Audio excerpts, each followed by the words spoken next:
السلام علیکم ورحمۃ اللہ وبرکاتہ۔ میرا تعلق ایک سید گھرانے سے تھا اور میرے والد صاحب لوگوں کا روحانی علاج کرتے تھے اور لوگ دور دور سے ان سے ملنے آتے تھے۔ ایک نوجوان وڈیرا میرے ابا کا مرید بن گیا اور دن رات ان سے ملنے کے لیے آنے لگا۔ ایک روز ہم دونوں کی نظریں ملیں اور وہ وڈیرا میرا رشتہ مانگنے چلا آیا۔ ابا نے اسے سختی سے منع کر دیا۔ اس نے میری نظروں کے سامنے ہی میرے بھائی اور باپ کو مار ڈالا اور مجھے زبردستی اپنے ساتھ لے گیا۔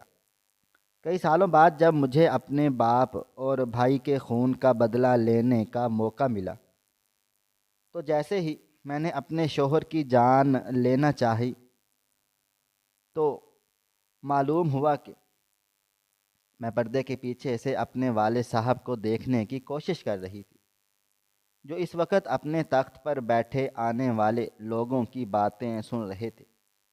ان کی شاندار شخصیت کا سحر مجھے اتنی دور سے محسوس ہو رہا تھا۔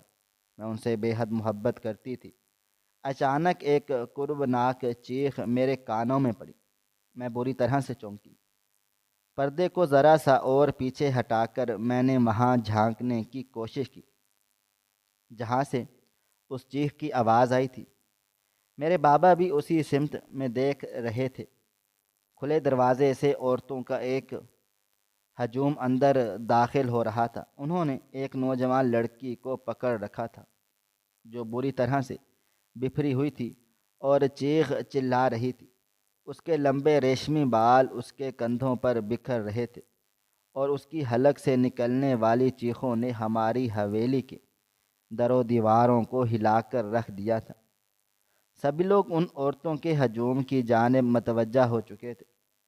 بے اختیار ہی میں پردے کی اوٹ سے نکل کر کمرے کے اندر داخل ہو گئی۔ اب مجھے اپنے بابا کا چہرہ نظر آ رہا تھا جو لال سرخ ہو رہا تھا۔ عورتیں اب اس لڑکی کو گھسیٹتے ہوئے میرے بابا کے پاس لے کر آ رہی تھی۔ لڑکی آنے کو تیار نہیں تھی مگر بہت ساری عورتیں تھیں۔ سبھی لوگ دم بخود یہ سارا منظر دیکھ رہے تھے۔ ان عورتوں نے لڑکی کو بلا کر بابا کے عین قدموں میں پٹخ دیا تھا۔ بابا جان سید تھے، جدی پشتی لوگ ان کے پاس دور دور سے اپنے روحانی علاج کے لیے آیا کرتے تھے۔ ان کے ہاتھوں میں ایسی شفا تھی کہ اگر اللہ نے کسی مریض کے لیے زندگی لکھی ہوتی تو بابا جان کے ایک دم سے ہی وہ مریض ٹھیک ٹھاک ہو جاتا۔ انہیں ایک نظر دیکھنے سے ہی مریض کے اندر جادو یا جنات کی علامات کا پتہ چل جاتا تھا۔ لیکن اس سب کے ساتھ وہ روشن خیال تھے۔ انہیں پیری مریدی کے اس فرسودہ نظام سے سخت نفرت تھی۔ وہ چاہتے تھے کہ انسان ایک دوسرے کے ساتھ برابری کا سلوک کریں۔ کیا بات ہے، اس لڑکی کے ساتھ ایسا سلوک کیوں کر رہے ہو؟ بابا جان نے سخت لہجے میں ان سب سے پوچھا، اور تبھی میں بری طرح سے چونکی اور اس لڑکی نے یکدم ہی بابا کے پیروں کو پکڑ لیا تھا۔ پیر صاحب مجھے بچا لیں، یہ عورتیں میرے خلاف بہت ظلم کرنے والی ہیں، خدا کے لیے مجھے بچا لیں۔ لڑکی کی درد بھری آواز نے سب پر سناٹا طاری کر دیا تھا۔ بابا جان نے محبت سے لڑکی کے سر پر ہاتھ رکھا۔ کیا بات ہے بیٹا، کیا ظلم ہو رہا ہے تمہارے ساتھ؟ بابا نے ایک سخت نظر ان کے ساتھ آنے والی عورتوں پر ڈالی جو پریشانی سے دائیں بائیں جانب دیکھ رہی تھی۔ ان میں سے ایک عورت نے ہمت کی اور آگے بڑھ کر کہنے لگی، پیر صاحب یہ میری بیٹی ہے مگر اس نے ہم سب کو رسوا کرنے میں کوئی کسر نہیں چھوڑی۔ یہ بے حیا ذات پات کو نظر انداز کر کے ہمارے قبیلے سے باہر شادی کرنا چاہتی ہے، اور اس بدبخت نے تو اپنے ہاتھوں میں قبر کھود رکھی ہے۔ اس نے ہماری برادری سے باہر کسی نوجوان کے ساتھ معاشقہ چلا رکھا تھا، اور اب یہ بازد ہے کہ اس کی شادی اس کے ساتھ کر دی جائے، کیونکہ اس بے حیا لڑکی نے بھی انتہائی دیدہ دلیری کے ساتھ ہمارے گھر رشتہ بھیج دیا ہے۔ ہم لوگ ذات برادری کے باہر شادی نہیں کرتے۔ یہ خوش نصیب ہے کہ اس وقت آپ کے سامنے زندہ بیٹھی ہے، جب اس کے باپ کو پتہ چلا تھا تو اس نے اسی وقت حکم دے دیا تھا کہ اس کی شادی تو قرآن پاک سے کر دی جائے گی، کیونکہ اس نے شرم و حیا کی ساری حدیں پار کرنے کی کوشش کی ہے۔ عورت کی آواز میں انتہائی غصہ تھا۔ بابا جان نے چونک کر لڑکی کی طرف دیکھا، وہ رو رہی تھی۔ اس کے چہرے پر اور گردن پر سرخ چونٹوں کے نشانات موجود تھے۔ اس پر یقیناً گھر میں تشدد ہوتا رہا تھا۔ میں جو یہ سارا منظر خاموشی سے دیکھے جا رہی تھی، یکدم میرا دل افسوس سے بھر گیا۔ کیسے والدین ہوتے ہیں، یہ کیسا باپ ہے اس لڑکی کا جو اس کی شادی قرآن پاک سے کر کر اس کی پوری زندگی تباہ و برباد کر رہا ہے، اور ایک مقدس کتاب کی بھی بے حرمتی کر رہا ہے۔ میرے بابا جان تو ایسے بالکل بھی نہیں ہیں۔ یہ ایک دم ہی میرا سر فخر سے بلند ہو گیا اور مجھے اپنے بابا پر بے حد پیار آیا، جنہوں نے بچپن سے لے کر آج تک میری ہر خواہش کو پورا کیا تھا۔ یقیناً بابا جان اس لڑکی کے متعلق بھی کوئی اچھا فیصلہ کریں گے۔ اچانک ہی میں چونک گئی۔ میرے ہاتھ پر بندھی ہوئی سمارٹ واچ میں الارم بج رہا تھا۔ میری پڑھائی کا ٹائم ہو رہا تھا۔ میں تیزی سے اس کمرے سے نکل آئی تھی۔ مجھے اس لڑکی کے لیے افسوس تو تھا، مگر میں جانتی تھی کہ بابا اس کے حق میں کوئی اچھا فیصلہ ہی کریں گے۔ میں اپنے کمرے میں چلی گئی اور پڑھائی کرنے لگی۔ 12ویں کے امتحانات قریب تھے۔ گاؤں میں واحد ہی میں لڑکی تھی جو کالج تک تعلیم حاصل کر رہی تھی۔ کالج شہر میں تھا۔ بابا جان کی گاڑی روزانہ مجھے وہاں لے جاتی ہے اور چھٹی کے بعد وہاں سے پک کر کے لے آتی تھی۔ زندگی ایک ڈگر پر چل رہی تھی اور میں اس سے بہت زیادہ خوش تھی۔ رات سونے سے پہلے میں نے اپنے کپڑے وغیرہ بدل کر واش روم سے باہر نکلی تو میں چونک گئی۔ دروازے پر دستک ہو رہی تھی۔ میں نے دوپٹہ اوڑھتے ہوئے دروازہ کھولا تو میرے چہرے پر ایک مسکراہٹ بکھر گئی۔ سامنے ہی بابا جان کھڑے ہوئے تھے۔ ارے بابا، آپ اندر آئیں نا۔ اس عمر میں بھی وہ اس قدر ایکٹیو اور گریسفل لگتے تھے کہ سب لوگ ہی ان سے متاثر ہو جاتے تھے، اور میں تو پھر ان سے بے انتہا بے حد محبت کرتی تھی۔ کیا کر رہی تھی ساجدہ؟ کیا میں اندر آ جاؤں؟ بابا جان مجھ سے پوچھ رہے تھے۔ میں نے مسکراتے ہوئے انہیں اندر آنے کی اجازت دے دی۔ وہ صوفے پر بیٹھ گئے۔ کچھ نہیں بابا، بس سونے لگی تھی، میں نے انہیں جواب دیا۔ وہ مجھ سے پورے دن کی تفصیلات معلوم کرتے رہے۔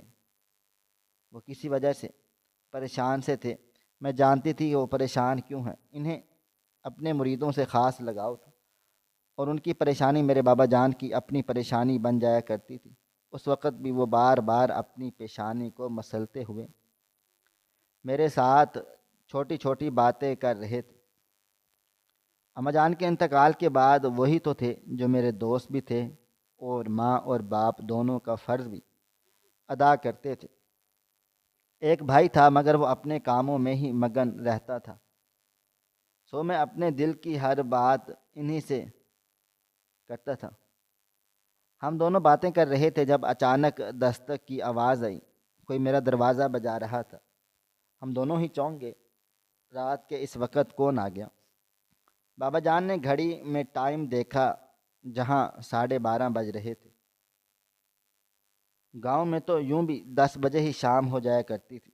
بابا جان نے اٹھ کر کمرے اندر کا دروازہ کھولا تو میں بھی حیران تھی کہ آج سے پہلے تو اس وقت کوئی بھی میرے کمرے میں نہیں آیا تھا۔ دروازے کے باہر ہمارا ایک خاص ملازم سر جھکائے ادب کے ساتھ کھڑا ہوا تھا۔ کیا بات ہے نور دین، تم اس وقت یہاں پر کیا کر رہے ہو؟ بابا جان نے اس سے سخت لہجے میں پوچھا۔ معاف کیجیے گا پیر صاحب، مگر مجھے آپ کے پیچھے یہاں تک آنا ہی پڑا۔ میں آپ کو ہی تلاش کر رہا تھا۔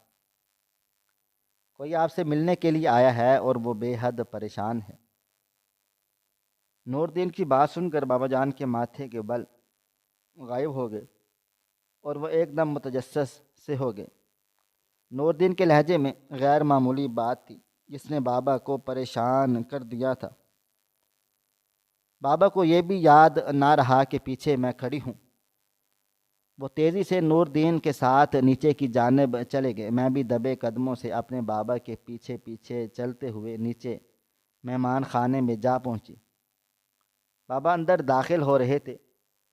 سامنے کا منظر واضح تھا۔ نور دین کے ساتھ چلتے ہوئے بابا اندر داخل ہوئے۔ سامنے ہی صوفے پر کوئی بیٹھا ہوا تھا۔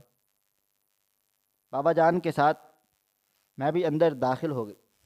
نامعلوم میری عقل کہاں چلی گئی اور مجھے یاد ہی نہ رہا کہ بابا تو میرا مردوں کے سامنے آنا سخت ناپسند کرتے تھے۔ سامنے صوفے کے اوپر ایک نوجوان شخص سر جھکائے بیٹھا تھا۔ اس کے گہرے براؤن بال چمک دمک رہے تھے۔ اس کا دایاں پاؤں شدید پریشانی کے عالم میں مسلسل ہل رہا تھا۔ بابا جان کی موجودگی کو محسوس کرتے ہی اس کے سر اٹھا کر بابا جان کی طرف دیکھا اور میرا سانس اندر ہی کہیں گم سا ہو گیا۔ میں یک ٹک اسے دیکھنے لگی۔ وہ بے حد حسین و جمیل تھا۔ اتنا خوبصورت مرد میں نے آج تک نہیں دیکھا تھا، مگر جو چیز اس کے چہرے پر اچھی نہیں لگ رہی تھی وہ اس کی پریشانی تھی۔ وہ حد سے زیادہ پریشان دکھائی دے رہا تھا۔ بابا جان کو دیکھتے ہی وہ یک دم بولا، اپنی جگہ سے کھڑا ہو۔ اس نے آگے بڑھ کر بابا جان کے دونوں ہاتھوں کو پکڑا، ان کا بوسہ لیا۔ بابا ابھی تک نہ سمجھی کہ عالم میں اسے دیکھ رہے تھے۔ کیا بات ہے نوجوان، کون ہو تم؟ اور رات کے اس پہر مجھ سے ملنے کیوں چلے آئے ہو؟ بابا جان کی آواز نے پوچھا۔ پھر وہ چند لمحے تک بابا جان کو دیکھتا رہا، پھر کہنے لگا، پیر صاحب میں صادق ہوں اور آپ کے پرانے دوست انور علی کا بیٹا ہوں۔ بابا جان ایک دم چونک گئے۔ انہیں اپنا پرانا جگری یار انور علی یاد آ گیا، جو عرصہ ہوا ان کا گاؤں چھوڑ کر کہیں دور جا چکا تھا، اور آج ان کا نوجوان بیٹا ان کے سامنے کھڑا تھا۔ لیکن وہ اس قدر پریشانی کی حالت میں تھا کہ بابا جان خود سے پریشان ہو گئے۔ انور علی، ہاں ہاں مجھے یاد ہے، وہ میرا بہترین دوست تھا، لیکن وہ اس وقت کہاں ہے اور تم اتنے زیادہ پریشان کیوں ہو رہے ہو؟ بابا جان کی آنکھ پر لڑکے کے چہرے پر نظر آتی تو پریشانی ایک دم سے تکلیف میں بدل گئی۔ پیر صاحب نے میرے والد صاحب انور علی کو کسی خطرناک زہریلے جانور نے کاٹ لیا اور زہر پورے جسم میں پھیل رہا ہے۔ اب ڈاکٹر نے 3 دن کے مسلسل علاج کے بعد جواب دے دیا ہے اور یہ کہا کہ زہر پورے جسم میں پھیل چکا ہے اور وہ تو کسی بھی وقت مر سکتے ہیں۔ تبھی میرے والد نے ٹوٹی ہوئی سانسوں کے درمیان آپ کا نام لیا اور یہ بھی بتایا کہ آپ کے ہاتھ میں شفا ہے۔ اگر کوئی ان کا علاج کر سکتا ہے تو وہ صرف آپ ہیں، اس لیے میں آج انہیں لے کر یہاں پر آ گیا ہوں۔ صادق کی بات سن کر بابا جان چونک گئے تھے۔ میں نے انہیں دائیں طرف دیکھا اور ان کی نظروں کا تعاقب کرتے ہوئے میں نے بھی وہیں دیکھا۔ ہم نے پہلے غور سے نہیں کیا تھا، سامنے ہی صوفے پر ایک آدمی لیٹا ہوا تھا، اس کا رنگ سیاہ پڑ رہا تھا۔ بابا جان چونک کر آگے بڑھے تھے اور اس کے چہرے پر دکھ تکلیف کے آثار نمایاں ہو گئے تھے۔ میں نے جان لیا تھا کہ یہی ان کا دوست انور علی ہے۔ بابا جان نے آگے بڑھ کر اپنے پرانے دوست کا جائزہ لیا۔ اس کا جسم زخموں سے گل رہا تھا، زہر پورے جسم میں واقعی سرایت کر چکا تھا۔ کوئی اور ہوتا تو کراہش سے پیچھے ہٹ جاتا، مگر میرے بابا جان کے ہاتھوں میں تو شفا تھی جس کی تمام دنیا گواہ تھی۔ بابا جان کی آنکھوں میں آنسو آ گئے۔ یہ کیا حال کر لیا انور علی؟ فکر مت کر، میں ابھی تمہارا روحانی علاج کر دیتا ہوں، تم جلد سے جلد صحت یاب ہو جاؤ گے۔ بابا جان نے خادم کو اشارہ کیا تھا اور خادم سر جھکا کر باہر نکل گیا۔ میں سمجھ گئی تھی کہ بابا انور علی کا دوائیوں کے ساتھ ساتھ روحانی علاج بھی شروع کرنے والے ہیں۔ ان کے بیٹے پر چہرے کی پر ایک اطمینان بھری مسکراہٹ پھیل رہی تھی اور تبھی اس کی نظر مجھ پر پڑی۔ وہ ایک دم سے چونک اٹھے۔ ہم دونوں کی نظریں ملیں اور میں گڑبڑائی آ گئی تھی۔ اگلے ہی پل میں اپنے سر دوپٹہ درست کرتے ہوئے کمرے سے نکل کر بھاگی تھی، مگر میں نہیں جانتی تھی کہ میرے پیچھے کھڑے ہوئے صادق کی نظریں میرے وجود میں گویا گڑ کر رہ گئی تھیں اور ان نظروں نے دور تک میرا پیچھا کیا تھا۔ کمرے میں آنے کے بعد وہ کتنی دیر تک وہ میری سانسیں درست نہیں ہوئی تھیں۔ یہ سچ تھا کہ میں شہر جا کر کالج میں پڑھتی تھی، مگر وہ کالج صرف لڑکیوں کا تھا، مردوں کے ساتھ میرا آمنا سامنا نہ ہونے کے برابر تھا۔ ایسے میں ایک نوجوان لڑکے کا میری آنکھوں میں دیکھ کر گھورنا مجھے گڑبڑا سا گیا تھا۔ ان آنکھوں میں نظر آتی ستائش مجھے صاف دکھائی دے رہی تھی۔ میری سہیلیاں کہتی تھی کہ میں بلا کی حسین و جمیل ہوں۔ میری بڑی بڑی سیاہ آنکھیں گوری رنگت پر خوب جچتی تھی اور میرے لمبے لمبے گہرے حسن کو دو آتشہ کر دیتے، مگر اس وقت تو مجھے صرف اتنی فکر تھی کہیں بابا کو پتہ نہ چل جائے کہ ان کے دوست کے بیٹے نے مجھے دیکھ لیا ہے۔ وہ جتنے بھی اچھے تھے مگر مردوں کے سامنے آنے پر وہ مجھے کافی کچھ سنا سکتے تھے۔ صبح جب مجھے پتہ چلا کہ بابا نے اپنے دوست کو حویلی کے اندر ہی ٹھہرا لیا ہے اور ان کا علاج کر رہے ہیں، جو ملازمہ میرے کمرے میں ناشتہ لے کر آئی وہ بابا کی تعریفیں کرتے ہوئے بتا رہی تھی کہ ایک رات کے علاج سے ہی ان کے دوست بہت بہتر ہو گئے ہیں۔ میں مسکرا دی اور ساتھ ہی میرا ذہن بابا جان کے دوست کے بیٹے کی طرف چلا گیا تھا۔ میری مسکراہٹ سمٹ گئی تھی۔ اس کی گھورتی ہوئی نگاہیں مجھے پھر سے یاد آ گئی تھی۔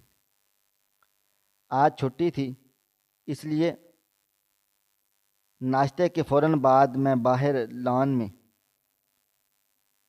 نکل آئی۔ لان کے پچھلا حصہ عورتوں کے لیے مخصوص تھا، یہاں پر کوئی مرد نہیں آتا تھا، صرف ایک بوڑھے مالی تھے جو لان کی تراش خراش فجر کے بعد ہی کر دیا کرتے، اور ویسے بھی ہمارے بہت پرانے ملازم تھے، اس لیے بابا جان کو ان پر اعتبار تھا۔ لان میں بے حد خوبصورت پھول کھلے تھے۔ میں نے جھک کر گلاب کے پھولوں کا جائزہ لے رہی تھی جب اچانک سے مجھے محسوس ہوا میرے پیچھے کوئی ہے، اور اچھل پڑی۔ میرے پیچھے صادق کھڑا تھا اور مسکراتی ہوئی نظروں سے مجھے دیکھ رہا تھا۔ میں گھبرا کر دائیں بائیں دیکھا، وہاں دور دور تک کوئی میرے علاوہ اس کے پاس اور کوئی بھی نہیں تھا۔ میں آپ کو یہاں چھوڑ کر جا رہی ہوں۔ منع، حویلی کے اندر مردوں کا آنا منع ہے، میں نے کانپتی ہوئی آواز میں اسے بتایا، مگر وہ مسکرا دیا جیسے وہ سب پہلے سے جانتا تھا۔ ہاں میں جانتا ہوں، مگر میں یہاں صرف اس لیے آیا ہوں کیونکہ مجھے آپ سے بات کرنی تھی۔ اس کے لہجے میں کچھ خاص تھا، کچھ ایسا جس سے میں اندر تک کانپ کر رہ گئی۔ وہ مسلسل مجھے دیکھ رہا تھا، میرے قدم ڈگمگانے لگے۔ وہ ایک قدم آگے بڑھاتا اور کہنے لگا، یقیناً پیر صاحب کی بیٹی ساجدہ ہیں۔ آپ کے بابا جان کے روحانی علاج کی وجہ سے زبردستی میرے دوست کی تاثیر ہے، اور میں تو آپ کو یہ ایک ہی روز میں ان کا مرید بن گیا ہوں، مگر صرف ان کا علاج ہی نہیں، زبردست ان کی بیٹی بھی کمال کی ہے۔ مجھے اس کا لہجہ بہت ناگوار گزرا، اس کے الفاظ کسی ہتھوڑے کی طرح مجھ پر برس رہے تھے۔ اس نے میری تعریف کی تو میرا دل دھڑک کر رہ گیا۔ یہ پہلی مرتبہ تھا کہ کوئی مرد میری تعریف بھی کر رہا ہے، مگر اگلے ہی پل اپنے بابا کا سراپا میری نظروں میں لہرا گیا۔ میں انہیں دھوکہ نہیں دے سکتی تھی۔ میں یکدم پلٹی اور تیزی سے بھاگتی ہوئی لان سے نکل کر اندر حویلی کی طرف بڑھ گئی۔ میرے پیچھے صادق کا کہکا گونجا تھا۔ میں بابا کو بتانا چاہتی تھی کہ بابا صادق نے کس طرح دیدہ دلیری سے میری تعریف کی ہے، لیکن نامعلوم کہاں معلوم نہیں، انہیں بتا بھی نہیں سکتی۔ اس کے بعد تو یہ معمول بن گیا۔ مجھے صادق کی اپنے وجود میں گھٹتی ہوئی نظریں ہر جگہ محسوس ہونے لگیں۔ حویلی کے اندر کھانا کھاتے ہوئے، لان میں ٹہلتے ہوئے، شام کو ٹیرس پر اپنی پڑھائی کرتے ہوئے، ہر جگہ مجھے وہ خوب گھورتا ہوا پایا جاتا۔ میں اب بہت زیادہ گھبرانے لگائی تھی۔ بابا جان کا علاج کامیاب ہو رہا تھا اور ان کا دوست انور علی اب بالکل ترند و درست ہو چکا۔ ملازم سے پتہ چل گیا تھا کہ جلد ہی وہ لوگ اب حویلی سے رخصت ہونے والے ہیں۔ میں نے سکون کا سانس لیا۔ میں چاہتی تھی کہ صادق جلد از جلد اس حویلی سے چلا جائے۔ اس کی گھورتی ہوئی نگاہیں مجھ سے اب برداشت نہیں ہوتی تھی۔ اس رات میں بہت دیر تک بیٹھا رہا تھا۔ اس رات اندر وہ حبس تھا، اے سی کی ٹھنڈک بھی سکون محسوس نہیں ہو رہا تھا۔ میں بے اختیار کمرے کا دروازہ کھول کر پیچھے لان میں نکل آئی۔ ٹھنڈی ٹھنڈی ہوا نے میرا استقبال کیا تو بے اختیار میرے لبوں پر مسکراہٹ دوڑ گئی تھی، اور میں نے آنکھیں بند کر لی اور ہوا کی ٹھنڈک کو محسوس کرنے لگی۔ میں تمہیں ڈھونڈنا ہی رہا تھا کہ سائدہ صادق کی آواز پر میں پلٹ کر چونک کر پلٹی۔ صادق میرے پیچھے کھڑا ہوا تھا۔ آج وہ خلاف معمول مسکرا نہیں رہا تھا بلکہ سنجیدہ نگاہوں سے مجھے دیکھ رہا تھا۔ میں سٹ پٹا سی گئی۔ رات کے اس پہر ایک اجنبی مرد کے ساتھ کھڑی تھی۔ اگر کوئی مجھے اس طرح سے دیکھ لیتا تو نہ جانے کیا ہو جاتا۔ میں نے گھبرا کر جانا چاہا اور اگلے ہی پل صادق نے اپنا ہاتھ بڑھا کر میری کلائی تھام لی۔ رک جاؤ سائدہ، مجھے تم سے کچھ بات کرنی ہے، وہ پتھریلے لہجے میں کہہ رہا تھا۔ میری ٹانگیں کانپنے لگیں۔ پھر وہی ہوا جس کا مجھے خدشہ تھا۔ اچانک ایک زوردار دھاڑ سنائی دی۔ ہم دونوں ہی اچھل کر پلٹے۔ سامنے ہی بابا کھڑے تھے۔ نہ جانے کس وقت وہ حویلی کے اندر سے باہر نکل آئے تھے۔ یہ شاید وہ پہلے ہی لان میں یہاں موجود تھے۔ رات کی تاریکی میں ہم نے انہیں دیکھا نہ تھا اور نہ ہی ان کی باتیں سنی تھی۔ ان کی آنکھیں لال سرخ ہو رہی تھی۔ مجھے سگریٹ کی بو محسوس ہوئی اور مجھے سمجھ آ گیا کہ بابا جان یہاں پر کیوں ہیں۔ وہ یہاں سگریٹ پینے کے لیے آئے تھے۔ تمہاری یہ جرت کہ تم نے ایک سید زادی کا ہاتھ پکڑا، وہ بھی اس صورت میں کہ جب تم اس دنیا کے لیے ایک نامحرم ہو۔ بابا جان دھاڑتے ہوئے بولے کہ پوچھ رہے تھے۔ میرے قدم گویا زمین میں گڑ کر رہ گئے تھے۔ صادق البتہ بالکل نارمل انداز میں کھڑا تھا اور پتھریلے تاثرات کے ساتھ بابا کو دیکھ رہا تھا۔ میں معافی چاہتا ہوں، میں نے اس کی کلائی پکڑی، مگر میں اسے صرف جانے سے روک رہا تھا۔ اگر آپ بات کرتے ہیں نامحرم ہونے کی تو میں اپنی آپ سے ابھی اور اسی وقت سائدہ کا ہاتھ مانگتا ہوں۔ آپ اس کی خوشی مجھ سے شادی کرا دیں، میں اسے بے حد پسند کرتا ہوں، اس طرح میں آپ کا محرم بن جاؤں گا۔ صادق کی بات پر بابا کا ہاتھ اٹھا اور انہوں نے ایک زوردار تھپڑ صادق کی گال پر جڑ دیا۔ میرا دل اچھل کر حلق میں آ گیا۔ میں بے اختیار 2 قدم پیچھے کو پلٹی تھی۔ بابا جان کا رویہ آج میں نے پہلی بار کبھی بھی نہیں دیکھا تھا۔ وہ شدید طیش میں آ گئے تھے۔ اسے اور لاتوں اور ٹھڈوں سے صادق کو مارنا شروع کر دیا اور ساتھ ساتھ وہ اسے گالیاں دیتے جا رہے تھے اور کہہ رہے تھے انہوں نے اپنے گھر میں ایک بدمعاش کو ٹھہرا لیا جو اس لائق ہی نہیں تھا۔ میں بابا جان کو روکنا چاہتی تھی مگر میرے ہاتھ پیر کانپ رہے تھے، اور تبھی وہ ہوا جس کا کسی کو اندازہ ہی نہیں تھا۔ رشتہ مانگتا ہے، وہ بھی میری بیٹی کا، پیر مراد علی کی بیٹی کا رشتہ۔ تو کیا جانتا ہے میں ذات برادری کے باہر شادی نہیں کرتا، اور ہم لوگ سید ہیں۔ سیدوں کے گھر رشتے اونچ نیچ کے ذات والوں کے ساتھ بھی نہیں ہوتے۔ انور علی میری دوست تھا مگر میرا رشتہ کبھی نہیں بن سکتا تھا۔ بابا جان کے منہ سے نفرت انگیز الفاظ نکل رہے تھے اور میں حیرانی سے دیکھے جا رہی تھی۔ بابا جان ہمیشہ انسانوں کے برابری کی بات کرتے تھے مگر میں انہیں حق بجانب سمجھ رہی تھی۔ صادق نے حرکت ہی ایسی کی تھی۔ اچانک بابا جان کی آواز آنا بند ہو گئی۔ میں نے چونک کر ان کی طرف دیکھا۔ انہوں نے صادق کو جکڑ کر رکھا تھا مگر وہ بے حس و حرکت تھے۔ فضا میں ایک آواز کی گونج باقی تھی، گولی چلنے کی گونج میں ساکت نظروں سے بابا جان کو دیکھ رہی تھی جن کا بے جان وجود اب زمین پر گر رہا تھا۔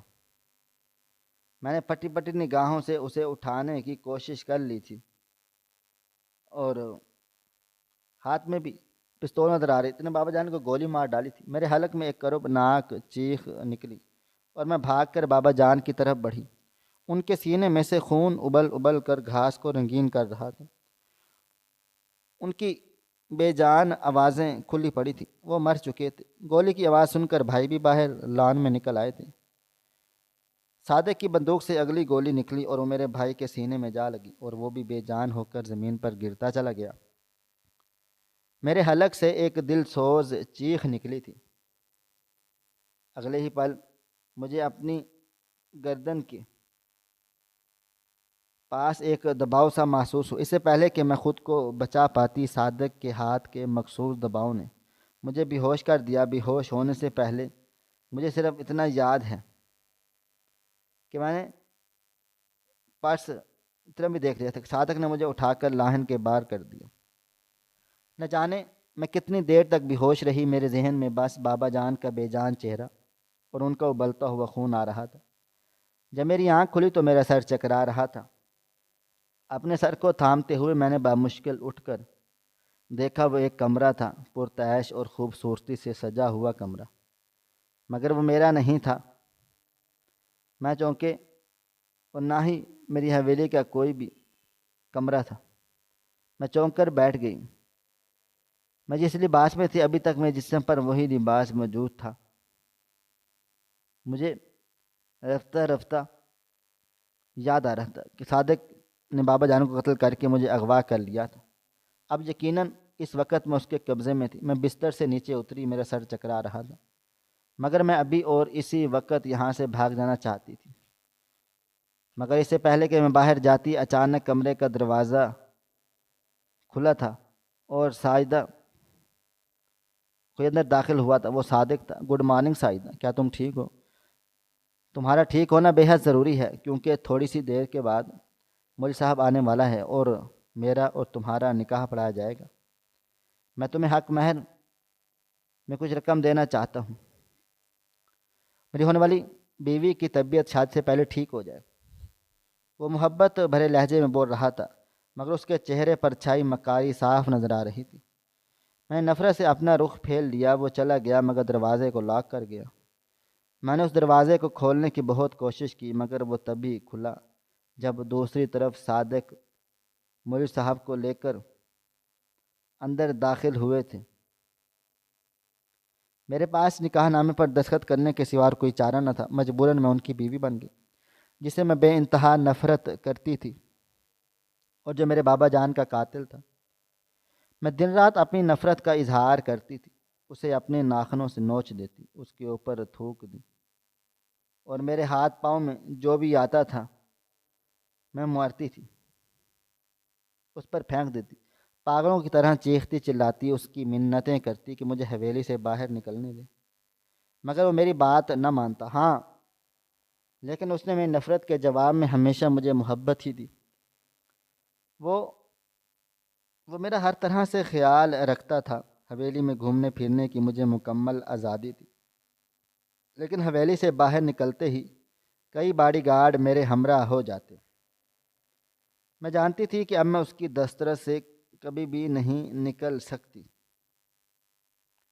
صادق کے خلاف نفرت میرے دل میں پنپتی جا رہی تھی۔ مجھے اس کی صورت سے ہی گھن آنے لگ گئی تھی۔ میں دل ہی دل میں پکا عہد کرتی تھی کہ جیسے ہی مجھے موقع ملا اسے چھوڑ کر اس حویلی سے بھاگ جاؤں گی اور واپس اپنے بابا کی حویلی میں چلی جاؤں گی۔ لیکن میں یہ نہیں جانتی تھی کہ تقدیر کو کچھ اور ہی منظور ہے۔ میرے اور صادق کے زبردستی نکاح نہیں آئے تھے۔ وہ میرے اور صادق کے زبردستی نکاح کو چند ماہ گزرے، اچانک میں چکر کھا کر گر پڑی۔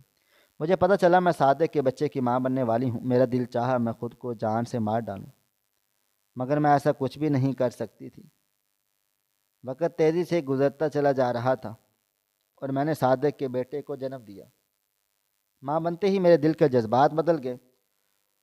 اس کے ننھے سے وجود نے گویا میرے اندر دوبارہ سے جینے کی امنگ پیدا کر دی، مگر نامعلوم کیونکہ میں صادق کی محبت کے بدلے میں اس سے صرف نفرت ہی کرتی رہی۔ اپنے باپ اور بھائی کے قاتل کو میں نے کبھی معاف نہیں کر سکتی تھی۔ بیٹے کے بعد اللہ تعالیٰ نے مجھے بیٹی کی نعمت سے نواز دیا۔ صادق نے میری اور میرے بچوں کی ہر خواہش پوری کی۔ انہوں نے ہماری زندگی کو جنت سے بھی بہترین بنا دینے میں کوئی کسر نہ چھوڑی تھی، مگر وہ یہ نہیں جانتا تھا کہ بظاہر مسکراتے ہوئے چہرے کے پیچھے میرے کیا سازش پنپ رہی ہے، اور میں دل ہی دل میں اسی وقت کا انتظار کر رہی تھی کہ جب میں صادق کے سینے میں بالکل اسی مقام پر خنجر کھونپ دوں جہاں اس نے میرے بابا جان کو گولی مار دی تھی، اور مجھے جلد ہی اس کا موقع مل گیا۔ ایک رات صادق کچھ پیپرز لے کر میرے پاس آیا۔ میں جانتا ہوں ساجدہ کہ تم مجھ سے نفرت کرتی ہو، مگر شاید اس کے بعد تمہیں میری محبت کا یقین ہو جائے گا۔ صادق نے وہ پیپرز میرے سامنے رکھے۔ وہ اس کی تمام جائیداد اور اس حویلی کی ملکیت کے کاغذات تھے، اور اس نے وہ سب چیزیں میرے نام کر دی۔ میں حیرانی سے صادق کی طرف دیکھا، کیا کوئی اتنا بے وقوف بھی ہو سکتا ہے جتنا یہ شخص تھا؟ مگر واقعی اس نے اپنی تمام جائیداد میرے نام کر دی تھی۔ میں مسکرا دی۔ اب میرا اور میرے بچوں کا مستقبل محفوظ تھا۔ میں جو چاہے کرتی۔ یک لخت پلٹی اور سائڈ ٹیبل سے میں کئی دنوں سے چھپا کر رکھا ہوا ریوالور باہر نکالا۔ صادق کے چہرے پر حیرت چھا گئی۔ تو تم نے مجھے تحفہ دیا ہے، تو ایک تحفہ میں بھی تمہیں دینا چاہتی ہوں۔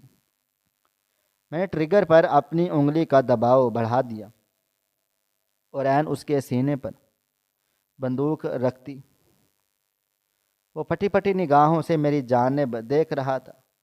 پھر اچانک سے وہ بولا، تم نے مجھے قتل کرنا ہے تو ضرور کرو، مگر اس سے پہلے میں تمہیں کچھ بتانا چاہتا ہوں کہ موت کو سامنے سے دیکھ کر بھی اتنا پرسکون تھا کہ میں حیران رہ گئی۔ میرا دل چاہا کہ جو کچھ وہ بتا رہا ہے میں اسے سنوں، کہ تم آج تک مجھ سے نفرت کرتی رہی ہو صرف اس وجہ سے کہ کیونکہ میں نے تمہارے باپ اور بھائی کو قتل کر دیا تھا۔ کیا تم یہ جانتی ہو کہ تمہارا باپ اور بھائی کتنے لوگوں کے قاتل ہیں؟ باقی سب چھوڑو، میں تمہیں صرف اس کے بارے میں بتاتا ہوں۔ وہ اپنا بٹوا کھول کر ایک تصویر نکال رہا تھا۔ تصویر میرے سامنے آئی اور میں چونک گئی۔ ایک نوجوان لڑکی کی تصویر تھی جو بے حد خوبصورت تھی، مگر وہ مجھے دیکھی لگ رہی تھی، اور اچانک میں چونک گئی، اور وہ وہی لڑکی تھی جو ایک روز روتی ہوئی بلکتی ہوئی حالت میں میرے بابا کے پاس لائی گئی تھی، جس کی شادی اس کا باپ قرآن سے کر دینا چاہتا تھا۔ یہ میری بہن زینب ہے۔ یہ کسی کو پسند کرتی تھی، مگر چونکہ بابا بھی تمہارے بابا کی طرح ذات برادری سے باہر شادی کرنے کے قائل نہیں تھے، تو انہوں نے خوب مارا پیٹا اور اس کے محبوب کو مار ڈالا، اور پھر اسے گھر میں بند کر دیا۔ میرے گھر کی خواتین اسے لے کر سیدھا تمہارے بابا کے پاس جا پہنچی تاکہ وہ اس کا فیصلہ کر سکیں۔ تمہارے بابا نے فیصلہ سنا دیا۔ انہوں نے کہا کہ وہ زینب کا علاج اچھے طریقے سے کریں گے، اور زینب کے علاج اپنے پاس رکھ کر کریں گے۔ انہوں نے کئی دن تک زینب کو اپنے حجرے میں رکھا، اور اس دوران انہوں نے زینب سے کئی بار زیادتی کی۔ گھر والے سمجھے کہ پیر صاحب زینب کا روحانی علاج کر رہے ہیں۔ میں ان دنوں لندن میں تھا۔ جب واپس آیا اور جب میں نے پتہ کیا کہ زینب کا کون سا علاج معالجہ چل رہا ہے، تو مجھے حویلی کے اندر سے ایک گاڑی کی، پیر صاحب ہر نوجوان لڑکی کے ساتھ یہی سلوک کرتے ہیں، تو میں رات کی تاریکی میں چپکے سے اس کمرے میں جا پہنچا۔